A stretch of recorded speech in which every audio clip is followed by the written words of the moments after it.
Hello students, today we are going to see a lecture on a topic tides and waves.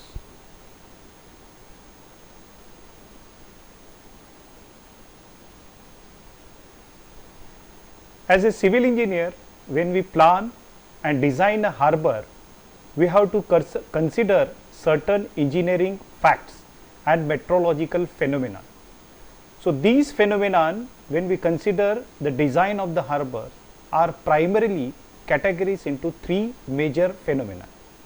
So, first is coastal currents and evidences of a setting, including littoral drift or a coast erosion. Second one is tides and a tidal range, and the third one is wind, wave and their combined effect on harbor structure. These are basically very important when we design a harbor structure, because these gives an idea how the strength and how the harbor should be designed in order to face these face the stresses which are induced due to these parameters are coastal currents, tides and wind waves. So, we will start with the one of the phenomenon called as a tides. So, what are the tides? Tides on the coastline are caused by the sun and moon. The effect of tides is to artificially raise and lower the mean sea level during certain stated periods. This apparent variation of a mean sea level is known as the tidal range.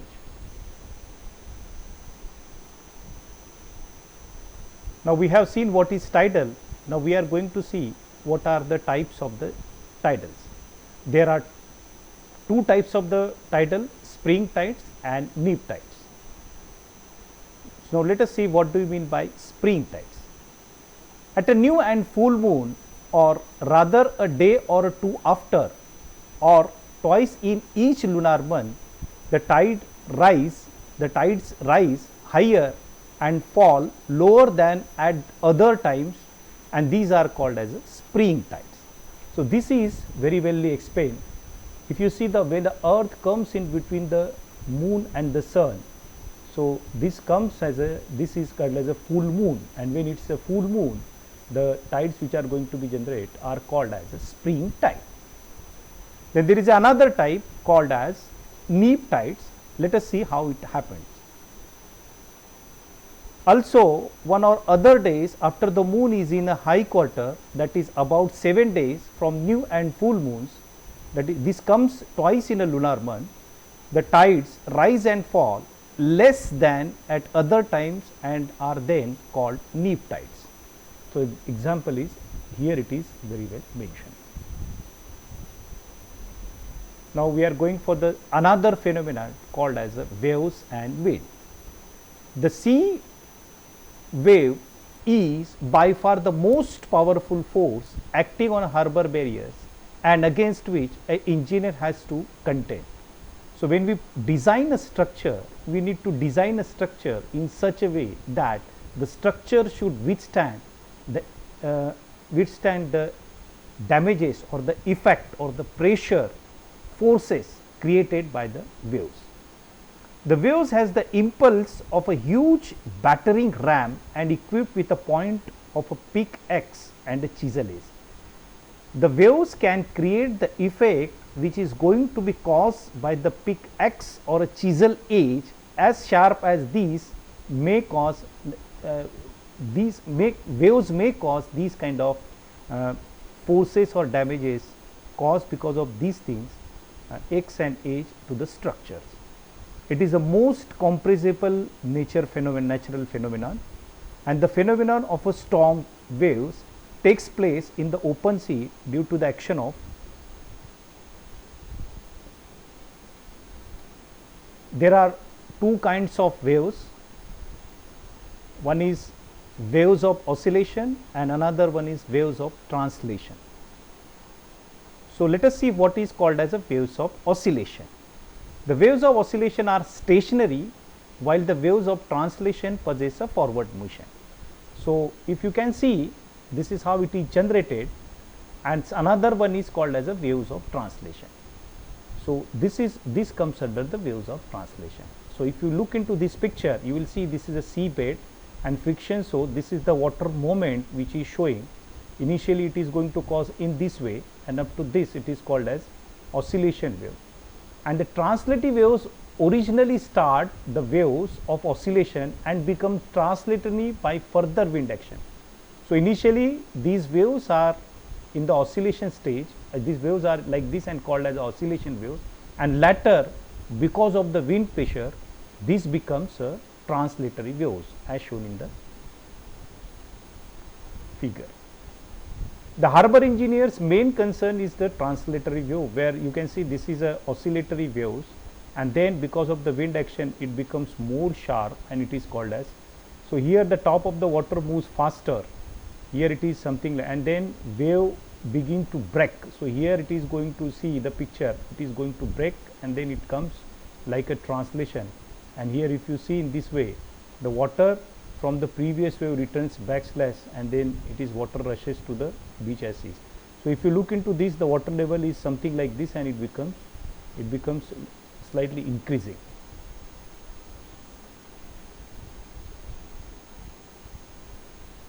Now let us see what are the breakwaters. In my previous video I told you what is the definition of the breakwater. The protective barrier constructed to enclose harbors and to keep the harbor waters undisturbed by the effect of heavy and strong seas are called as a breakwater.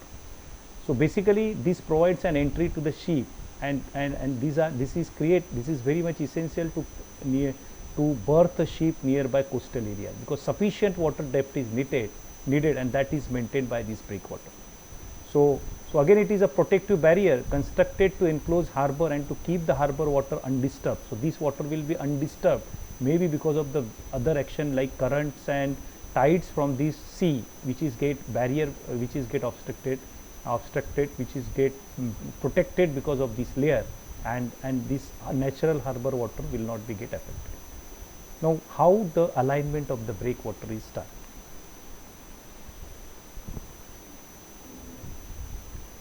A good alignment of the breakwater has to be straight, covering arm, so that the angle of the intersection does not exceed 60 degree. It is desirable to avoid a straight parallel or a diverging arm of the running area.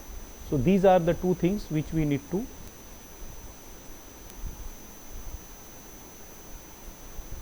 So let us see the points which we need to consider in the design of the breakwaters. So following information should be collected before the design of breakwater. So first information which we need to collect is character of the coastal currents. This a civil engineer has to study when we consider the design of breakwaters. Second one is cost and availability of the materials of construction. A civil engineer has to always consider a cost and availability of the material when we consider the design of the breakwaters. Third one is the direction and force of prevailing winds. It is predominantly essential to understand the behavior of the tides and the intensity of the tides in which it is going to be predominant. Fourth one is the nature of the bottom of the foundation, because here we are going to understand the characteristics of the foundation bed upon which entire structure is going to be erected and which has to withstand so many forces, and it should be sufficient enough to withstand all these kind of forces, and the probable maximum height force and intensity of the waves.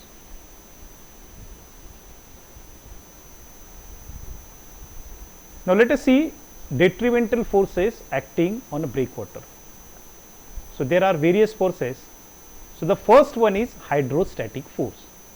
What do you mean by hydrostatic force? This force reduces the apparent weight, and hence the marine structure suffer these losses to a great extent unless the foundation are absolutely impervious. A civil engineer has to consider this force and make sure that the forces which are going to be act upon the structure must have the enough strain to oppose, to withstand these kind of forces. Second one is external force. The intensity of external forces, especially wind and wave action, is enormous. The power of the wind produces vibrations in the masonry structure and weakens the different courses of the masonry. In a similar way, the wave, when it reduces, induces suction action and it result in the erosion of the foundation unless it is made safe and secure.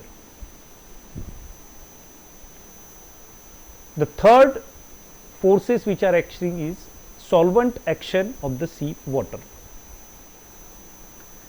This quality of the sea water causes damage to the material of the construction. And the last one is sea insects. The concentrated action of the sea insects result in the undermining of the hardest and the soundest building material, and it is for the reason that the marine structures are made specially bulky and strong. Now we are going to see classification of breakwaters.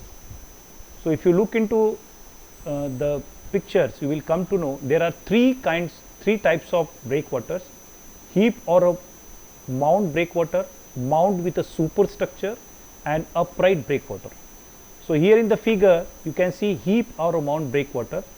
So these are basically made up of boulders, and then these are the core, it is coast, this side here it is a coast and this side it is a sea. Then armor stone, this is made up of the armor stone, this is a beam. So these are the, I am going to show you the video which you will which gives you an idea of how the constructions are done. Another one is mound with a superstructure. So this is how the another structure is going to be there on this mound. This is mound is made up of a, it may be called as a heap or a mound made up of boulders or stones. And another one is upright breakwater. Here it is constructed with a concrete structure. Now we are going to see a video which will give you an idea how it is constructed.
Now let us see the different characteristics of heap or a mound breakwater. As I explained that heap or a mound breakwater is made up of various kind of aggregates or a large kind of boulders or a stone. It is I have showed you the video of how it is constructed. It is a heterogeneous assembling of a natural rubbles, we call it as a larger stone. Undressed stone blocks, riprap, the construction of the concrete which you have seen, that blocks are called as a riprap, supplemented in many cases by artificial blocks of a huge bulk and weight, the whole being deposited without any regard to the bond or bedding. This we have seen in the previous videos. This is the simplest type and is constructed by tipping or dumping of a rubble stone into the sea till a heap or a mound emerges out of the water, the mound being consolidated and its side slope regulated by the action of the waves. The quantity of a rubble depends upon the depth, rise of the tides and waves and exposure. On exposed sides, the waves gradually drag down and mounded, giving it a flat slope on the sea force. As far as possible, such flattering has to be protected, and the disturbing action of the waves is the most between the high and the low water level. Consequently, all protective methods are adopted above the lower water level, and protection is also very necessary to the top of. These are the precautions when we take about the construction of the heap on wall. I thank you for watching my video. In the next video, I will come with a new topic. Thank you very much.